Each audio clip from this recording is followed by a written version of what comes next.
Kulit merupakan bagian terluar dari tubuh yang langsung terpapar panasnya sinar matahari.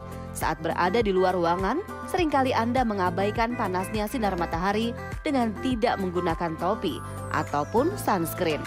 Tahukah Anda, jika hal tersebut dibiarkan, justru dapat membuat kulit Anda menjadi terbakar? Lantas apa saja gejala yang timbul saat kulit mulai terbakar sinar matahari? Dan bagaimana pertolongan pertama yang dapat dilakukan di rumah? Simak bincang sehat Dr. Ekles dan Dr. Fadli Mukni, spesialis dermatovenerologi berikut ini. Kulit terbakar itu merupakan reaksi kulit, merupakan suatu reaksi peradangan ya, inflamasi akibat sinar ultraviolet atau sinar matahari yang akhirnya mengenai ke lapisan kulit paling luar dan menyebabkan kerusakan. Nah, ini biasanya memang sering timbul pada orang-orang yang berjemur atau terpapar sinar matahari dalam waktu lama. Seperti tadi yang Dr. Ekles sebutkan, ketika pandemi kita ingin mendapatkan vitamin D gitu. Setuju. Ya. Akhirnya dia katanya harus berjemur tapi tidak tahu cara berjemur yang baik dan aman itu seperti apa. Dan akhirnya menimbulkan namanya sunburn itu. Nah, gejala sunburn itu biasanya apa? Pertama kali yang paling sering terlihat oleh orang adalah kulitnya menjadi memerah. Memerah dan rasa cekit-cekit, nyeri-nyeri. Itu biasanya paling sering dirasakan oleh orang seperti itu. Nah, kalau misalkan dia kulitnya yang cenderung sensitif, biasanya dia bahkan bisa sampai ada gejala sunburn yang berat, yaitu bisa sampai bengkak kulitnya ya. yang terkena itu, atau bahkan bisa sampai timbul lupu-lupuh. Kayak ada lenting-lenting yang isi cairan bening seperti itu.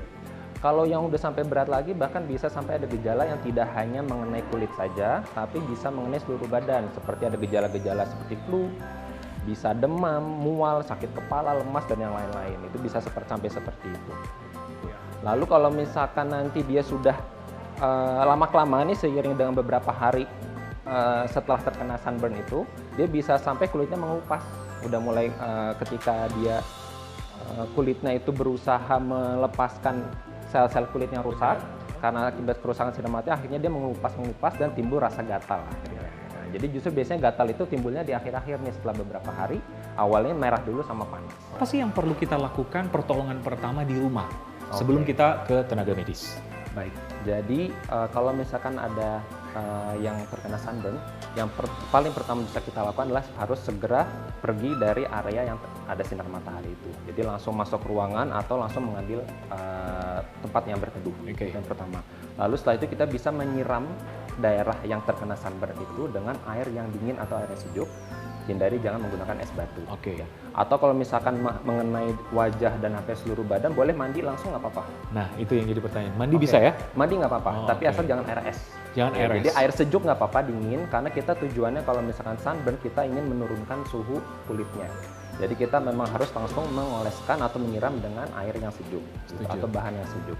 Lalu kalau misalkan kita sudah mandi, dikeringkan tapi jangan digosok-gosok. Jadi ditepuk-tepuk saja ya, karena supaya menghindari iritasi itu, seperti itu. Lalu setelah itu kita bisa mengoleskan bahan-bahan yang sebenarnya gampang ada di rumah seperti pelembab. Paling bagus itu pelembab yang ada efek syutingnya, contohnya yang ada bahan aloe vera, atau kedelai, soy, itu juga bagus dan terbukti bisa menenangkan kulit yang terkena sunburn itu.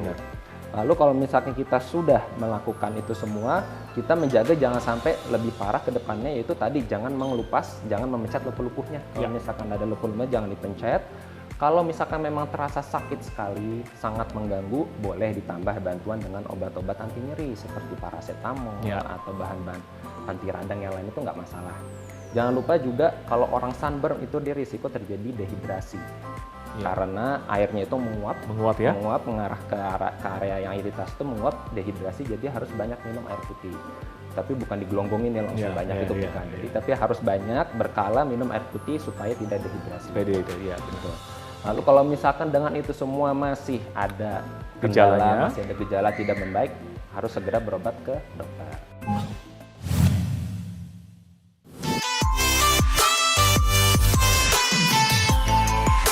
Gimana sih tips untuk kita, untuk masyarakat juga di rumah, menghindari dari sunburn ini atau mungkin luka bakar yang lainnya? Oke, baik. Jadi tipsnya ya, pertama kalau misalkan kita ingin menghindari dari sunburn, kita harus tahu nih kita bahan-bahan apa aja yang membuat kita lebih besar resiko terjadi sunburn. Jadi efek sinar matahari ke kulit itu bisa beda-beda tuh, tergantung dari harinya, tergantung dari tipe kulit kita, bahkan tempat tinggal pun juga berbeda. Untuk orang-orang yang tinggalnya di daerah pegunungan, Benar. itu lebih besar resiko terjadi sunburn, gitu ya. Karena dari penelitian bahwa efek dari sinar matahari itu lebih besar pada orang-orang yang tinggal di ketinggian lebih, gitu ya. Lalu kalau misalkan ada namanya mungkin UV index, itu suka ada di smartphone kita tuh, ada tuh bisa kelihatan tuh ya, Iya, kalau kita di bisa, aplikasi cuaca itu kelihatan tuh UV index, itu menunjukkan seberapa berat efek dari sinar matahari itu. iya. Nah, itu merupakan parameter yang sangat bermanfaat gitu. Semakin tinggi UV indexnya, itu semakin berat efek dari si ultravioletnya. Nah, itu kita harus menghindari. Biasanya kalau sudah di atas 3 atau 4 itu kita sudah harus hati-hati. Dan itu biasanya memang di jam-jam yang siang-siang hari ya, setelah jam 10 sampai jam 2 itu yang paling terik-teriknya itu harus dihindari. Jadi kalau mau nggak sunburn, kalau mau ada aktivitas di luar sebaiknya menghindari di jam-jam siang hari, antara jam 10 sampai jam 2 itu, seperti itu. Lalu tentunya kita harus menggunakan perawatan kulit yang Sehari-hari ya. yang sehari-hari yang melindungi diri kita dari pajanan sinar matahari. Paling sering memang tabir surya. Benar. Itu tabir surya memang mungkin orang-orang suka malas ya, nggak terasa gitu kadang-kadang efek dari tabir surya. Tapi itu sangat penting, apalagi tabir surya yang untuk orang-orang yang banyak aktivitasnya di luar, Di outdoor. di outdoor gitu ya. Itu penting menggunakan tabir surya dan di reapply, karena efek tabir surya itu biasanya hanya bertahan di 3 jaman. 3 sampai 4 jam 3 ya. sampai 4 jaman. Jadi kalau misalkan terpapar sinar matahari terus, setelah 3 jam harus di reapply lagi. Iya, benar, Dioleskan lagi seperti itu. Lalu kalau memang bisa menggunakan pakaian yang menutup ya, seperti topi kalau memang memungkinkan tentunya. Yang pakai kacamata hitam itu juga sangat membantu untuk mengurangi, melindungi efek mata dari sinar matahari seperti itu. Lalu menggunakan pakaian yang tertutup, lengan panjang itu bisa membantu, pokoknya hal-hal yang mencegah kita terpapar sinar matahari seperti itu.